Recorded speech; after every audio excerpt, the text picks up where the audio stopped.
sak padaning titah kuwi ora donangake njajaki karo atining liyat. Mbuh ala mbuh becik.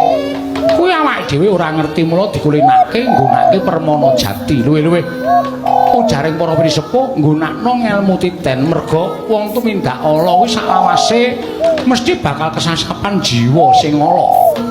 Semono wong kang becik kuwi mesti bakal ana rasa becik lan sak pepadane. Yo. Mula aja gampang diblithuk. Lestari TV Kabudayaan.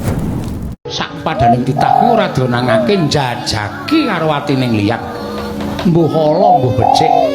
Kuwi awake dhewe ora ngerti mula dikulinake nggunakake permana jati. Luwih-luwih ujaring para pinisepuh nggunakno ngelmu titen merga wong tumindak ala kuwi saklawase mesti bakal kesasapan jiwa sing ala. Semono wong kang becik kuwi mesti bakal ana rasa becik lan sak pepadane. Yo. Mula aja gampang diblithuk.